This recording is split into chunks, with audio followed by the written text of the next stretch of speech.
Okay, hello guys. Welcome to the stream. It's Alexander. Yeah. Okay. Anyway, um, let's talk a bit. So basically, we got some memes and dreams to discuss. Just kidding. We got the channel to discuss. Okay. So first off, welcome to the stream. If no one's on the stream currently, but I imagine in the next few minutes, at least one or two people will enter the stream. So, how's everyone doing? No one that's on the stream. That's great. That's great. Okay, let's talk about the channel. Let's talk about things that are going on. So, this stream is in relation to a video that kind of went that got relatively popular.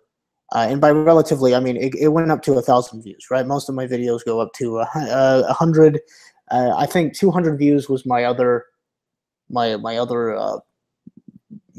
viewed video. So it's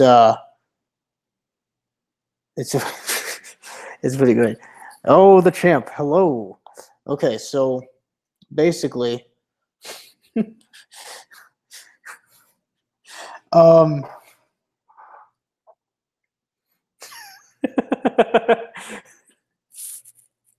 God damn it. Okay. One of my videos, the Buzzfeed versus 4chan /Polwin video, got 1,000 views in a matter of about 5 days.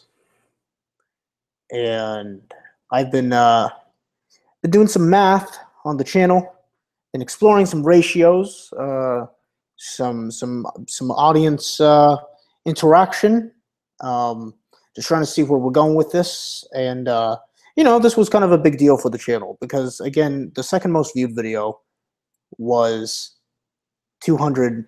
It had about 200 views, and and it's actually at 172 views, and we're at 1,100 views for the Buzzfeed versus 4chan. So it got popular. Not sure why it got so popular in comparison to other videos. But this poses the question. It seems like progress is actually being made on the channel, the growth of the channel, the viewer rate, watch time, subscribers. We are now at 137 subscribers. So that's pretty great too. And this begs the question. I mean, well, what's next? What's going to happen? What kind of content am I going to be making? So my latest video has been God, the autism consumes me. So the latest video was about net neutrality, and it was interesting to watch because Ann Levin, old pal of mine, fellow content creator, she has significantly higher following than I do. Go check out her channel. Her content's pretty good. But anyway, we both made a net neutrality video and uploaded it at about the same time. So she has about 27,000 subscribers, and I have 137. So I noticed that within the same time, she made about I think it's about 4,000. I measured it yesterday. I was at 85 views on the net neutrality video, and she was at 4,019 views. And I was just out of curiosity. I thought I would take advantage of the situation. We both uploaded at about the same time on the same subject, both of our channels. So what was the comparison? And so I did a couple of math problems. Basically, the ratio between how many subscribers she has and the viewership number of her particular video.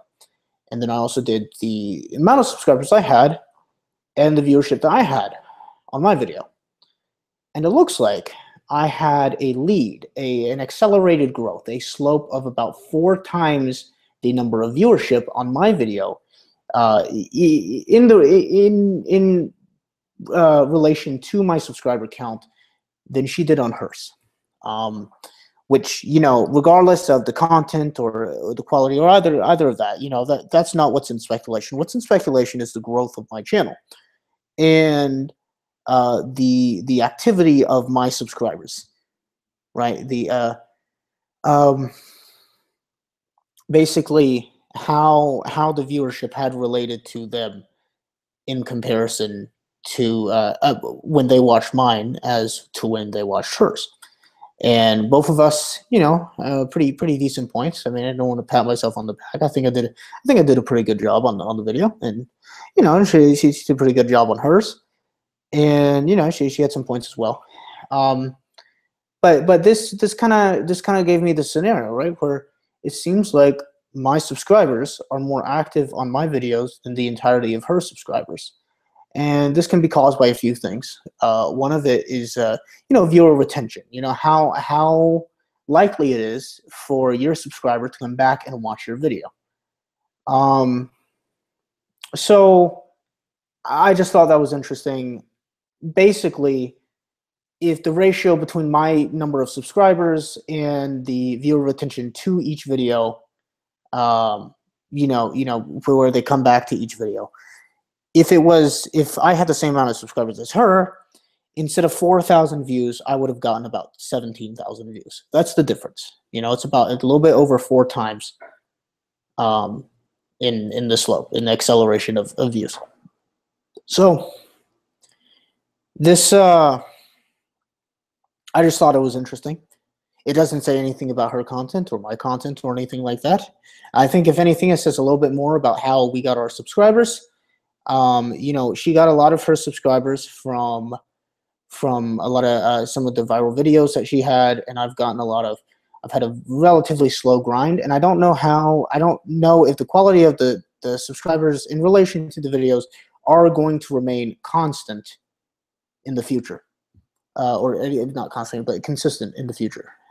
So I mean, maybe mine would evolve into hers. Let's say if I got a couple of viral videos on my channel, then maybe it would just be kind of a one and done, right? Where you go see one video, you like one video, but you don't like the overall content, so you don't go and see every video. So that changes the ratio between the subscribers you have and how many people are watching the video, and then how many people aren't subscribers who are watching the video who decide not to subscribe. You know, all of that is taken into account.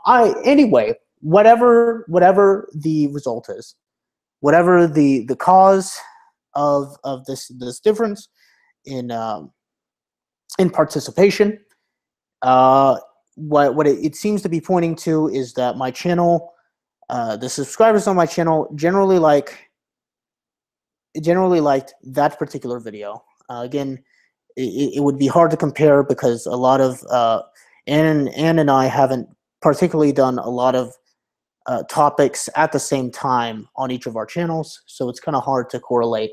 So only that video I have, the basis I have is only based off of that video, the result that I gained. I'm mixing words a lot, I apologize. So, but all in all, it looks like my channel is growing. It looks like audience participation is high. And it's nice, it's nice. So thank you very much for your support. It really means a lot to me, and you know, it's pretty great. So let's talk about the future of the channel. As you may have noticed, I have changed my editing style of videos a little bit, especially from my 4-part series in the beginning of the channel, where it's just kind of quickly edited, uploaded, and thumbnailed videos. You know, from light to time. You know, you had the light, speed, and space-time videos, where I just kind of threw my camera and then poorly recorded just something and cut some things together and put some innuendos in it, put some hidden meanings, a little bit of nuance, and then there's the videos that I'm coming up with now that are pretty much completely unscripted. I mean, some I have like a topic written down and like, okay, I have to go to this topic and now I have to answer this question, this question, this question. But it's mostly for the most part, it's unscripted. the I still haven't done a face reveal, so that continues to be a thing. And I'm not sure. I'll probably reveal my face once I reach 100, 100. Once I reach 1,000 subscribers, probably, maybe, maybe not. Who knows? Um, or maybe I'll do it when I can monetize my videos. Well, once I get to 10,000 views total on the channel. But the formula that I've been using for my videos has changed a little bit. I started prioritizing custom thumbnails. You know, relatively, I would say, well done thumbnails. I try to do a little bit less streams, more content. I have a lot of content in the works on the list, ranging from topics from abortion to the race realism arguments to the ideal status of government, the functions of government as well. So, you know, I look forward to finishing those videos and uploading and everything like that, and whatnot. As I said from the very beginning, my content in the beginning would be relatively cancerous, but it would steadily improve. I wanted to improve the quality of videos, the efficiency of when I uploaded, the ability to upload efficiently and with good content while also taking advantage of trends for higher viewer traffic and whatnot. But I want to stay ethical, right? I did not join YouTube. Obviously, I joined YouTube with the prospects of this maybe becoming a business, right? Maybe making some money out of this, you know, supporting myself and eventually maybe supporting my family in the future and whatnot, and going different routes and using YouTube as a platform to accomplish different things in life, to save, to build funds for companies and different ideas I have for products and whatnot, to build businesses out of. But for now, I want to make some really good content, and I really want to just get my ideas out there, right? A lot of these are opinions. You're not going to see many. So far, there hasn't really been any source in my description. I don't pretend to have this, you know, undeniably fact, right? I mean, a lot of these are just based off of my version of reasoning. You know, how I reason with things, and I'm extremely open to dissenting opinion, and I look forward to seeing the other side. The comment section has just now started to kind of catch up with my whole idea of dissenting but logically sound opinions that we can discuss in a manner of speaking where it doesn't have to be, you know, it's not just your vulgarities or your what they call, what the other creators call hate, right? It's just not, you know, unlike you're a retard or something like that, right? It's like, oh, well, hey, I disagreed with your argument. I liked your videos, or I didn't like your videos, and I disagreed with his argument because this. Let's talk about it. You know, then I'm like, yeah, let's talk about it. So this is kind of where I want my channel to go. I want my opinions to evolve. I want eventually, I will eventually start putting sources in my videos. I promise. I swear. And unlike Rage After Storm, I'll put sources that actually matter and are relatively unbiased, unlike the Daily Stormer. So there's and by the way, there's a channel, right? A good old pal, good old friend, the Gentleman Toaster, right? And the Gentleman Toaster is building his channel off of the psychology of studies, determining whether which studies are unbiased, who are they funded by, you know, things like that. Things you want to know when looking at a study, looking at the facts, trying to interpret what the facts and data point towards at the end. Hello, Point Curation. Hello, welcome to the chat. So basically, that's where I want to. That's where I want to go. Okay, eventually I will instead of going from opinion pieces, I'll start backing them up. But a lot of other channels already back up these claims.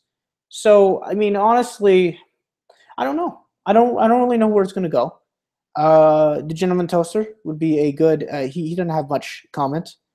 I made the comment. He doesn't have much content on, but what he does is relatively good.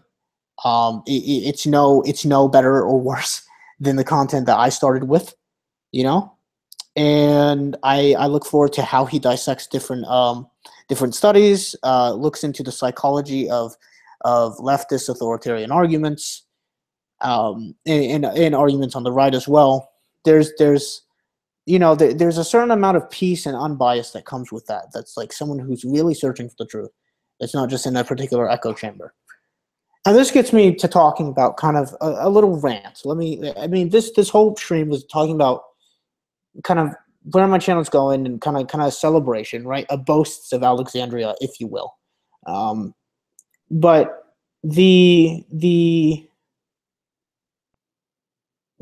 basically, I'm sorry, autism consumes me again. I'm so sorry, I just totally blanked. Okay, I just wanted to go on a little tangent. Okay, as the channel progresses,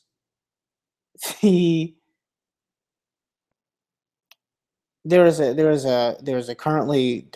ongoing trend that I'm looking at, the kind of community of skeptics, or our side of YouTube. I don't know. I don't want to really.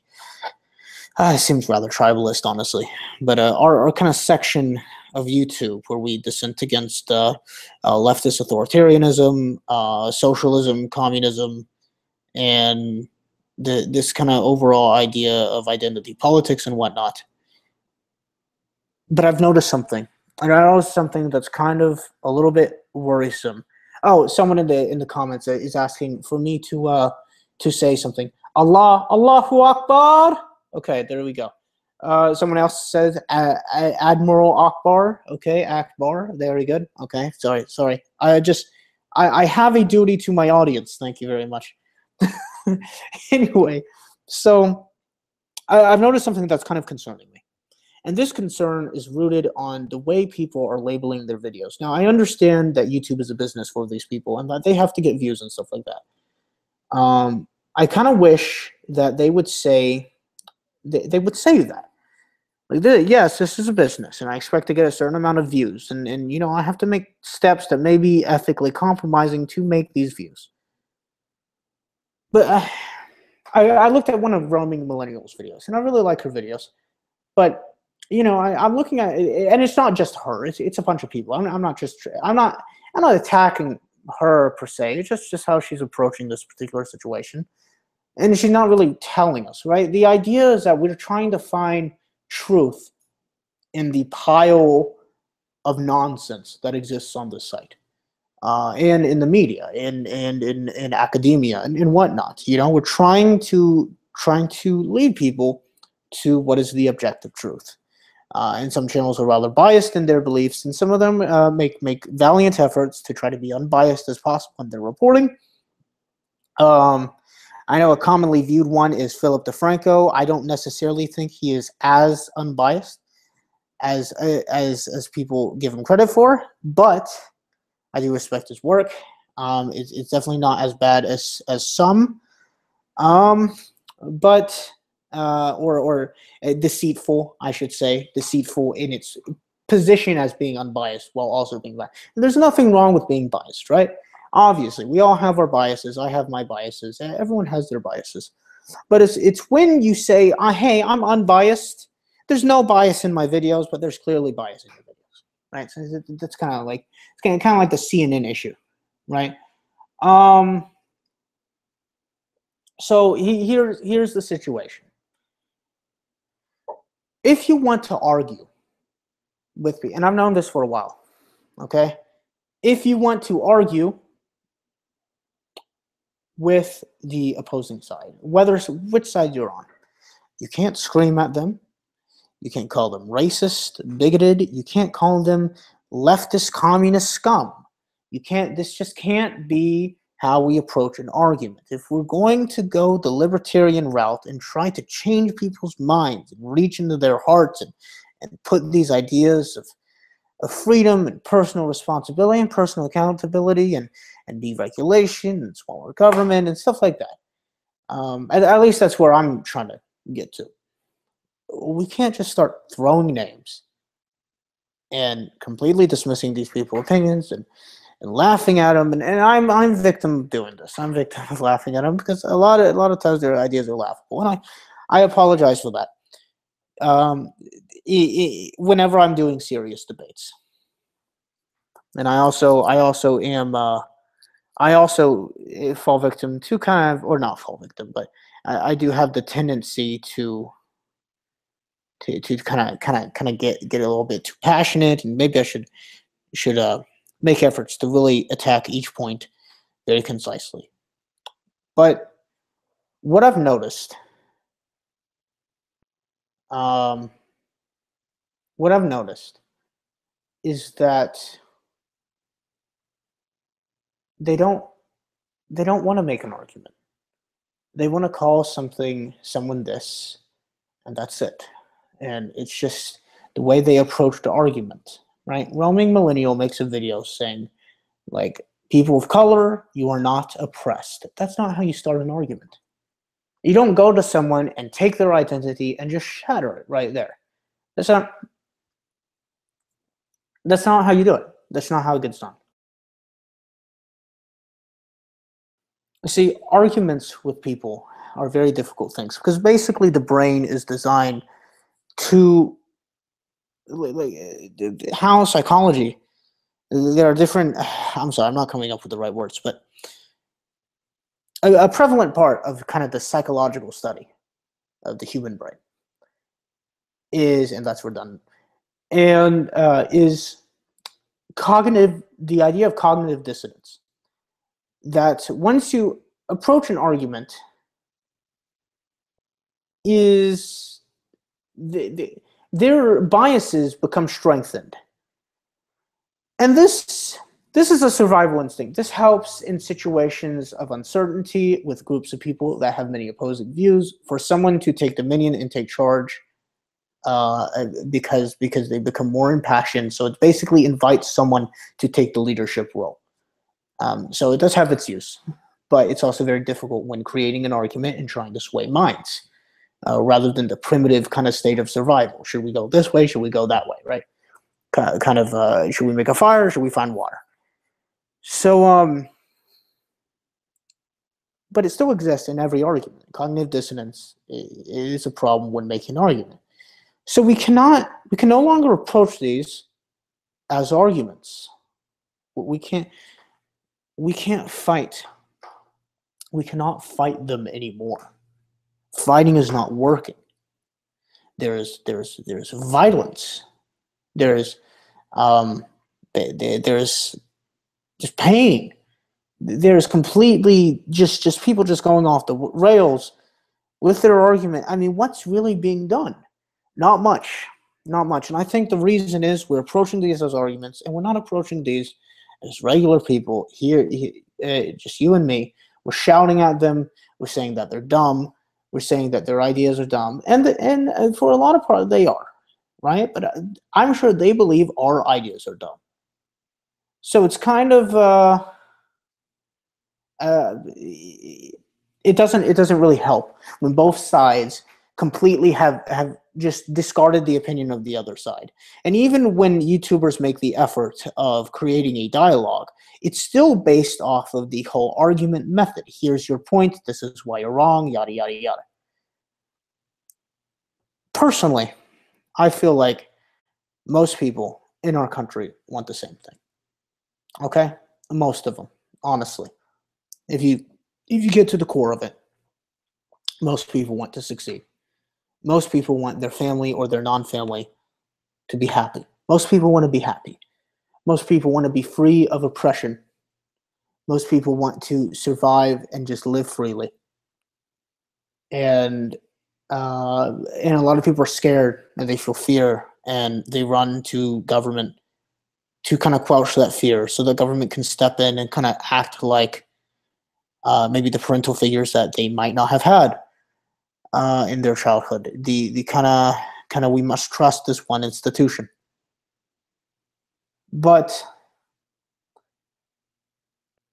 they kind of, in a way, they want the same thing. I mean, they I don't think their intentions are really to hurt people, even if it sounds just like what they're doing. The kind of the screw white people rhetoric, the to kill all men kind of rhetoric. Now it is very violent in nature, but at the core of it, I don't think in their heart of hearts, it's because they want to do this. I think a lot of people are scared. A lot of people are worried about what's happening. Um, I'm sorry, the chat. Uh, a lot of it's just a lot of fear, misunderstanding of the other side, and the inability to actually approach the other side and be like, look, I'm with you, but this is maybe you're thinking in a different way, right? And this goes to two different sides, right? Um, and I might be wrong. It might not be fear driven. It might not be because people aren't approaching it correctly. It could just be because a lot of people. I think a lot of this has to do with people that are just simply misinformed. I really think this is because people are misinformed, and I think they're misinformed because they've lived their life in a certain way, and it just kind of causes them to either be misinformed, and whenever confronted with the truth, immediately they shy away, or their cognitive dissonance kind of kicks in, and they can no longer really feel the you know they can't identify with the other side. So I think it's important. I mean, personally, I don't know. I guess maybe this is a fleeting opinion. Maybe I'm just kind of tired of all this rhetoric, and I'm tired of these two sides and the inconsistencies and the hypocrisy of both sides. I'm seeing it with the right, and I'm also seeing it with the left. That it's very hard to come up with these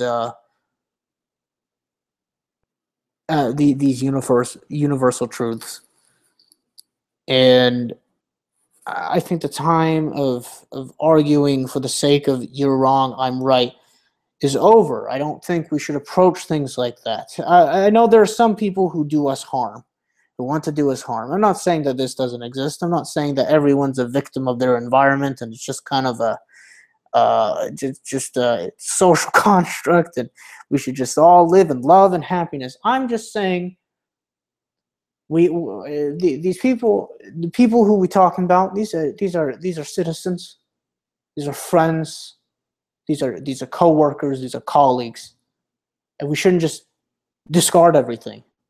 And I'm not saying we should change our opinions. We should kind of meet them halfway. I'm not saying that. I'm just saying the way we argue is just very confrontational, right?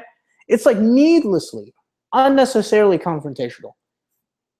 And whenever you confront someone who are like the people in the left, it is unnerving, right? And this is from someone who used to be relatively blue-pilled. I would say probably about 5 years ago, when I was about 17, 16. No, I was probably about 15 when I was okay. So 15, so a few more years, maybe about 7 years ago. I was relatively blue-pilled, and I've kind of gone in this journey of finding the objective truth, the reason, and my own, and really just carefully considering the options. And I just don't think confrontation is going to be the way to do it. I don't think you're wrong, I'm right, go die, you communist scum or whatever is the way to do it. And I know that people, the confrontational side, as being mentioned in the chat. I'm sorry, I'm not reading the chat. I'm just going off of this rant. This is like a chat-based stream. But someone says the internet generally leads to the confrontational side. I absolutely understand. A lot of people a lot of these people are young, and even the old people are really, really confrontational. And I don't think it's healthy for a dialogue. Really, like if you really think about it, if you really consider, hey, I don't want to just spew I'm right. I actually want this person to know the truth. If you really want them to know the truth, you can't say, hey, people of color, you're not oppressed. People of color is a stupid name. That's racist, and these are all true, right? I think the term people of color is ridiculous. White, right? No one's perfectly white. You know, everyone's kind of a little bit tan. Even the really pasty, even albino is not white. I mean, it appears white, but technically not. It still has pigmentation, still have shade. It's still a color. So the fact that it's like us versus them is kind of ridiculous, right? But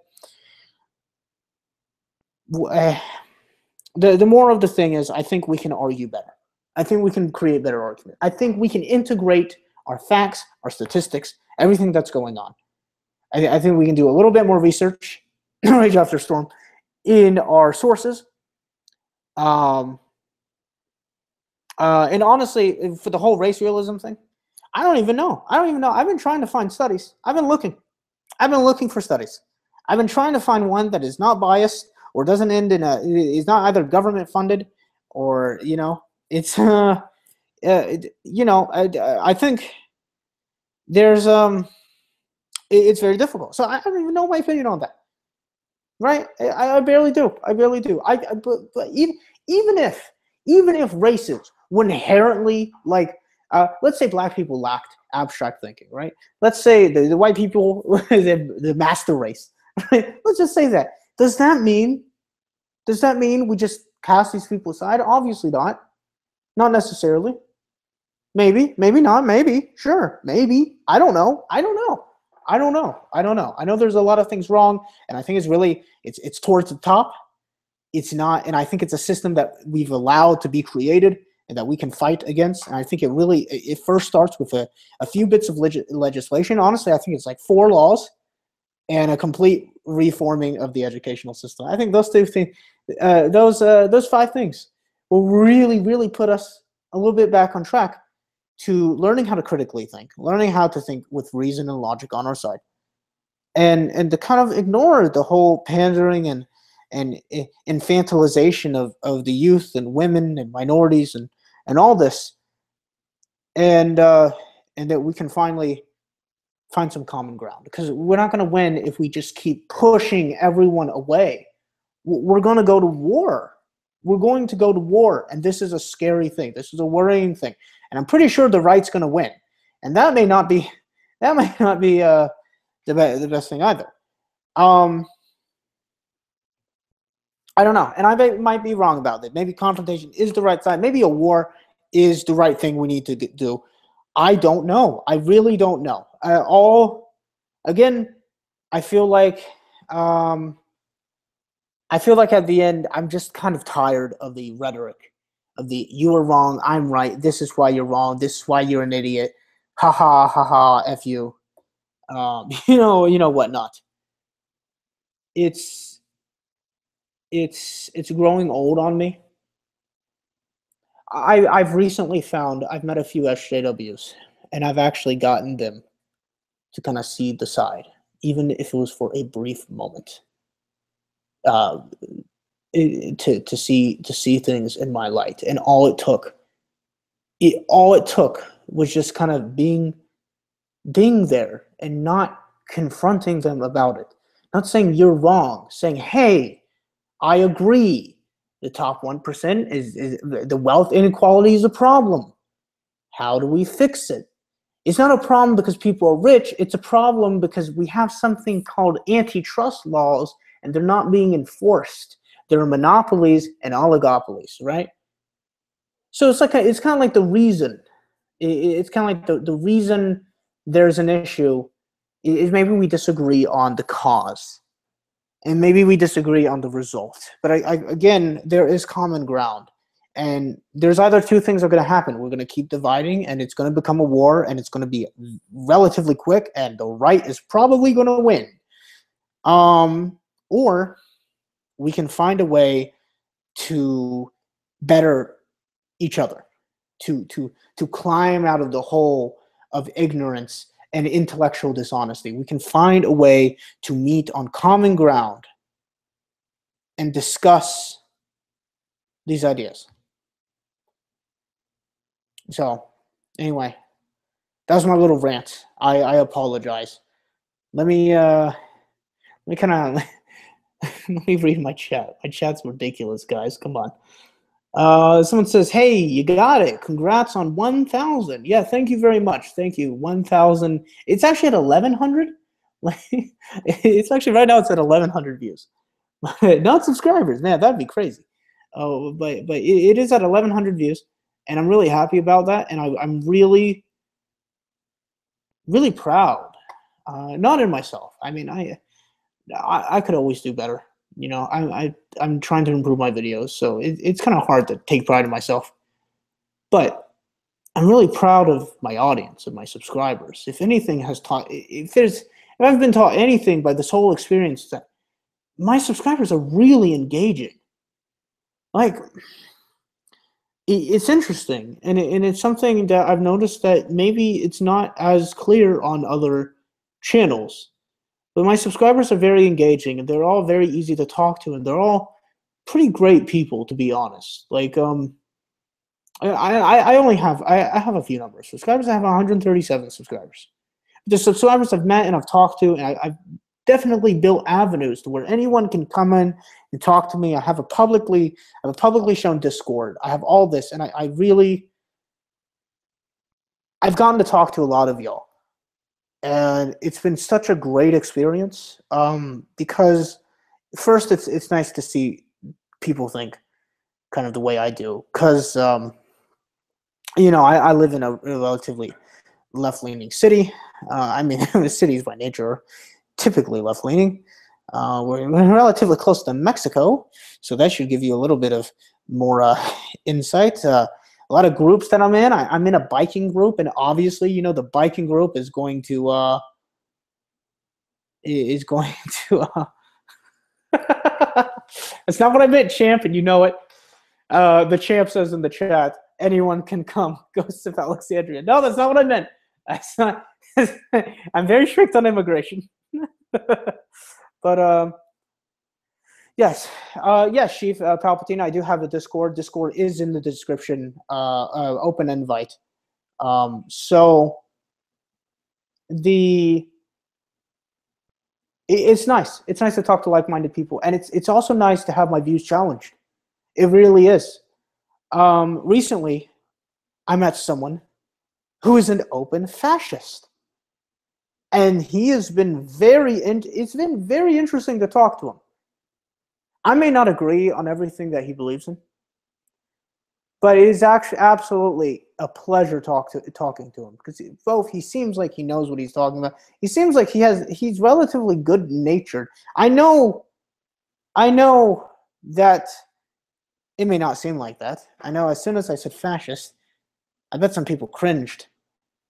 But honestly, again, if we kind of peel off these labels, and we got to the arguments, and we got to the conversations, and we didn't just assume all these things, then maybe we could talk about some things.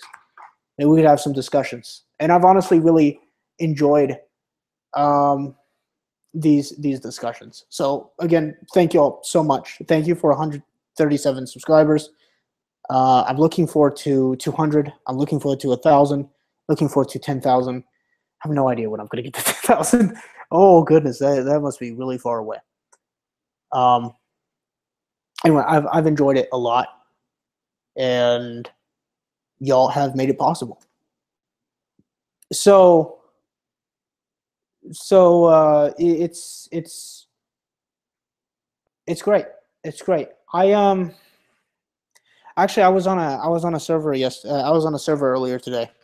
It was an LGBT community kind of safe space server, and originally I got on it to troll them, and they said some pretty cringy stuff. I'm gonna be honest, but I actually, if you talk to them, not all the times, but in some cases,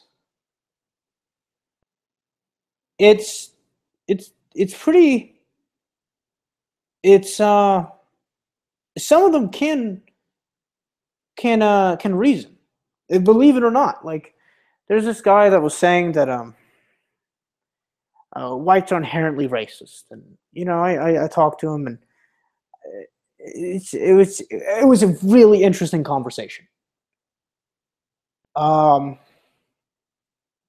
And I think it's important to have all these conversations, even with people that we think. I'm sorry, Interweb Kang. I say a lot. I think it's important to talk to every side, despite even if you think they are the most degenerate of people and they have the dumbest ideas and they believe in the dumbest of things that they. I mean, you don't know every detail about their life. You don't know how they got to that place. It's kind of difficult, especially when you start screaming at them. I think it's just, I don't know. Autism consumes me. It's important to talk to every side. That's all I'm saying. Okay, you don't have to agree. I think it's important to have an open dialogue with every side, and not a dialogue of confrontation. Not necessarily. I mean, I could be wrong. Again, I could be wrong, but I do think it's important. Anyway, that's it for me. Channel's doing great. Thank you so much for bringing the spicy memes to my Discord. Okay, Discord's great. The NSFW channel is a little bit weird, but I put it there on a reason. I put it there for a reason. And I'd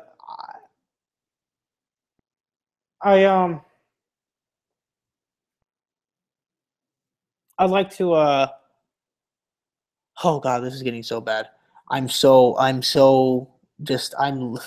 losing my mind. Yeah, the Tennessee Containment Channel is the NSFW channel. But it's been great. It's been great. Everything's been great. just thank you so much. That's all I'm trying to say. Thank you so much for being a part of this. I didn't really think I'd even get an audience. I wanted to announce your bid for the presidency. Nah, dude. The presidency is kind of a joke right now. I'm just not the president. Not going after old Don here. I mean, he has his flaws, but whatever. I just think that the position of the presidency is kind of a joke, just a little bit right now. I think it's a little bit too bought and paid for. It's a little bit pocketed by large monopolistic corporations, just a bit. So probably not going to go for the bid of presidency so soon. But in the end, who knows? Who knows? think big. Presidency is, well, yeah. So this has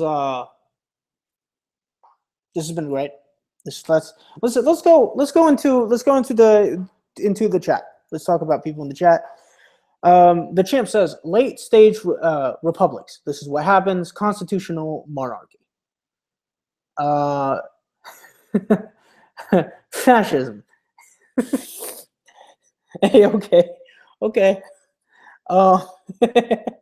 Brand. But I don't know. This is just really like this is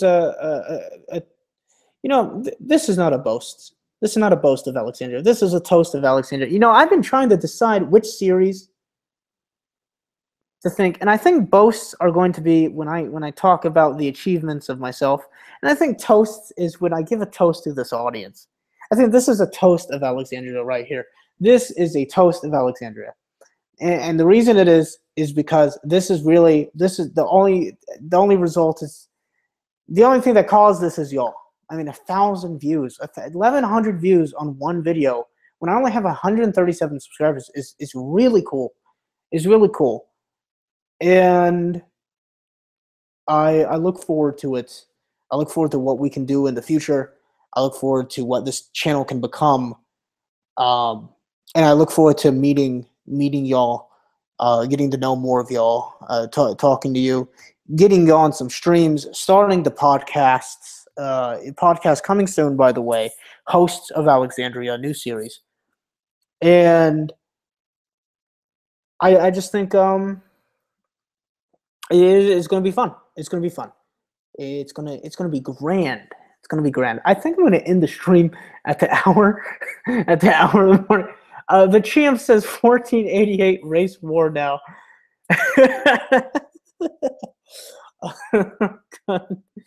Oh boy. Okay. So this chat. This chat. You know, I've been thinking about VidCon, right? And I know I have 137, but I imagine the next time that VidCon rolls around, I might have 1,000 subscribers. I might, just might. And I think maybe I'll attend the 2018 VidCon. Maybe I'll attend the 2019 VidCon with 10,000 or something like that. Because you know, channels usually once they start growing, they grow relatively fast. It's pretty exponential until they reach their peak, and then they start going down. Which is why it's important to save your money when this happens. You save what you got. You spend very little. You don't indulge. Okay, you save a lot because these channels always have expiration dates unless you just completely shift your content, release all the kind of subscribers you had before, and then start building a new community. But I mean, the channels have a life cycle. They always have an expiration date, and there's a point where it plateaus and stagnates. But I'm looking forward to going to VidCon, not because I like VidCon, not because I like the people who call Sargon a garbage human if you see him. I will, Palpatine, I will. But it's not for VidCon itself. It's mostly for viewers. It'd be really cool to meet some viewers in real life. Obviously, I would have to I have to do a face reveal by then. So that's probably at 1,000 subscribers, like I said. And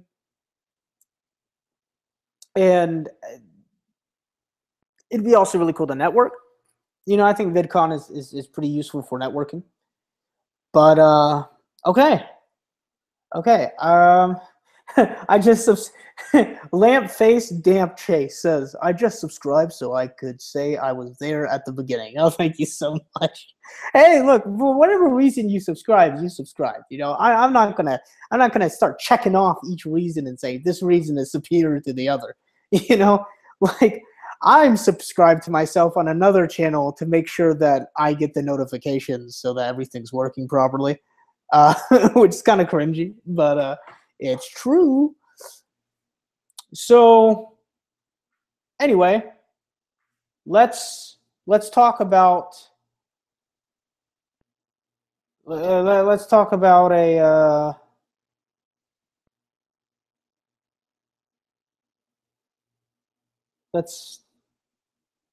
I'm dying. Let's get some questions in the chat, huh?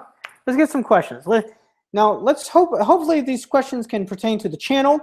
I would like to have some questions that pertain to the channel and the growth of the channel, but honestly, I'll answer most of them if they're not abhorrently ridiculous. And if they are abhorrently ridiculous, I'll answer them in the Discord. Links down below. I need some sleep. Yeah, I know. I'm sorry. I do need some sleep. And it's Sheev Palpatine says, why Alexander?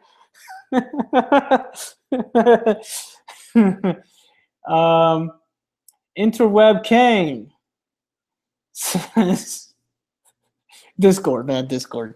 Grin Reaper of Troll says, what is your first name? Oh, why Alexander? As in, why do you pick him as an icon? Okay, let's go into that. So, Alexander, my mother named me specifically after Alexander the Great. Right? My name is actually Alexander.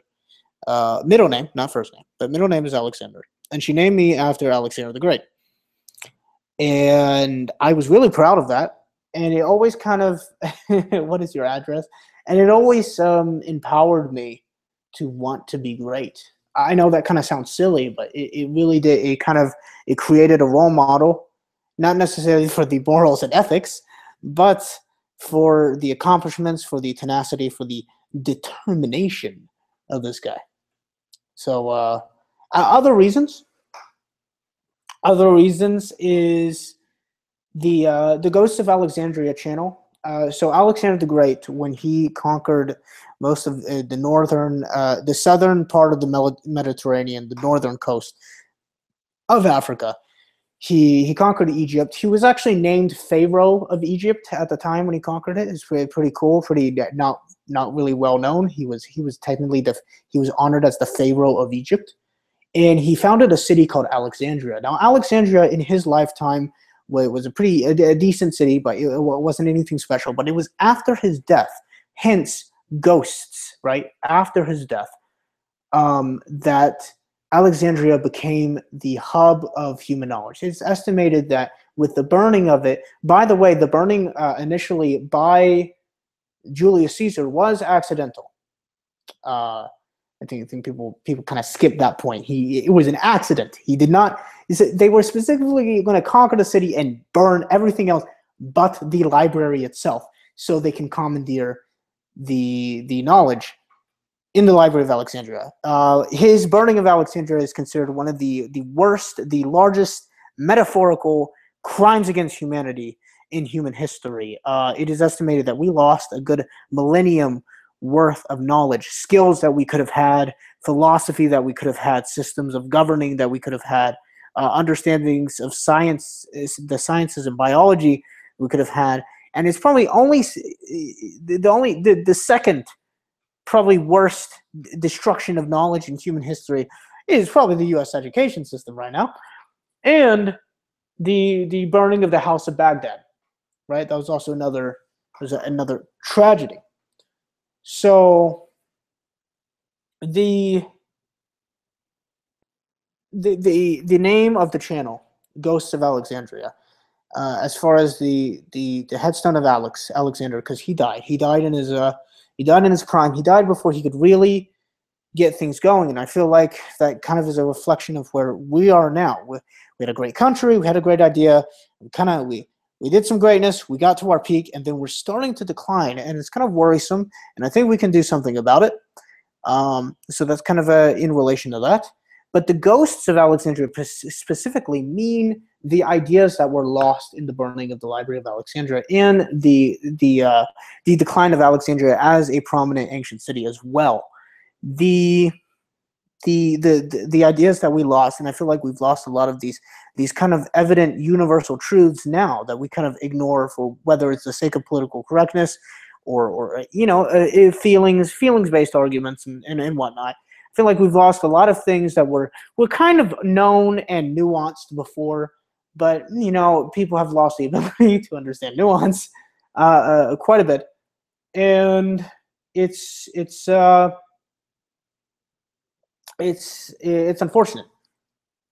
But I said that the channel's named Ghosts, and ghosts are still, after the death, it's not like they no longer exist. The ideas still exist. The ideas, not particularly the ones in Alexandria, but I mean kind of the idea that we lost all this knowledge all at once or over a period of a few decades, and they're not gone. They're ghosts. They're remnants. They're phantoms of what they once were before. And we can make efforts to reclaim them again and fix the situation that we are in now, which is relatively dire, despite, I don't want to kind of like freak everyone out, and I don't want to be like kind of like the Alex Jones type, the globalists. But it's serious. Like it is a serious situation, and it could mean for the decline of our civilization as we know it, at least in the West, and the infiltration of people who literally want to kill us. So it's She Palpatine says it was just a prank, Brutus. What are you doing? Put that knife down. Yeah, that's interesting because Julius Caesar was kind of the same situation, right? So Julius Caesar was a conqueror of his time. And he did a lot of good for Rome. And what happened is he was assassinated via the fear of ambition. At least in the play, it was the fear of ambition, right? Brutus was slowly manipulated, moral compromise after moral compromise, until he got to the place where he's assassinating one of his closest friends. Brutus was manipulated by Cassius, and the result was the assassination and almost instant regret for the assassination of a close of his right hand comrade, his right hand boy. And this kind of relates to Alexander, right? Alexander, once he died, his empire was split among his sons, his generals, and they no longer were able to hold the empire. It was not united. They warred consistently over territory, and eventually it collapsed.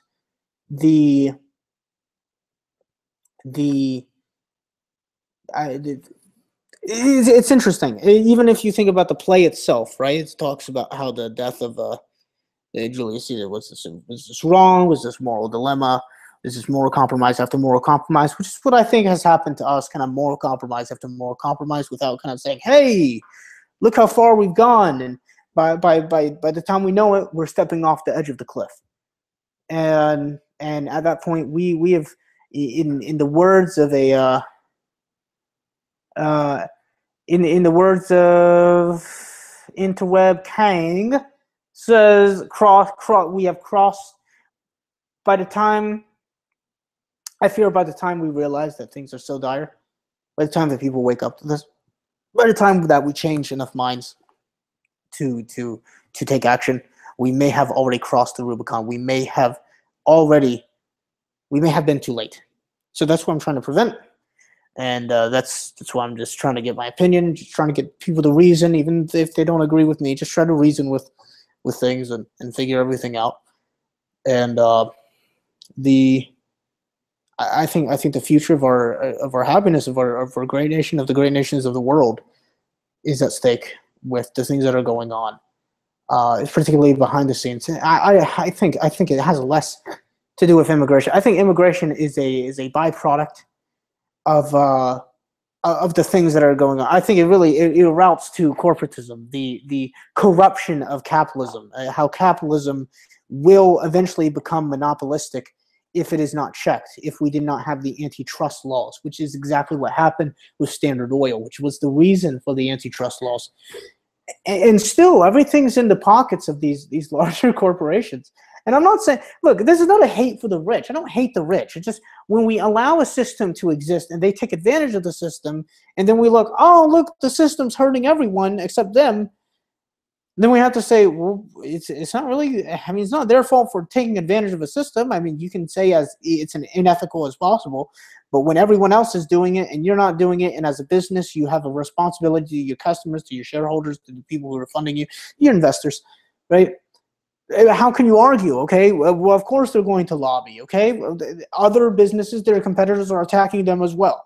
So let's not blame the rich. Okay, I mean, I know they're accountable for a lot. I would say the Rothschilds are accountable for the most. But let's at this point, let's kind of blame ourselves. We put this system in place. We were not strict enough with the antitrust laws. We were not fervent enough. We did not put the people in prison that they needed to be in prison. We did not outlaw lobbying. We didn't do these things, and we're paying the price. And I think, even though it's important to blame these businesses, for malicious practices and stuff like that, it's also important to understand that we kind of created this situation by allowing something that was rotten to continue to fester in our nation and in all these nations. So, anyway. It was great. It was great talking to y'all. It was great streaming. New streams are coming up. New content's coming up really soon. If you like the stream, if you like what I had to say, let me know down below. Feel free to subscribe if you're not already subscribed. I'm pretty sure everyone who's currently watching the stream is subscribed. But if you're not, consider it maybe. But it's going to be great. It's going to be real good. It's going to be beautiful. We're going to make America great again. Oh yeah. I don't know, guys. I don't know. I'm losing my mind. Let's we're going to do some more streams. I encourage all of y'all to immediately go into the Discord, and we can talk on Discord. It's just I was going to stream for an hour, and I streamed for an hour. So thank you very much. Have a good day. Have a good day. New streams coming soon. New content coming soon. I don't know how many times I'm going to say this, but it'll be infinite. Hail autism, I guess. Altissimo Spick Lord going out.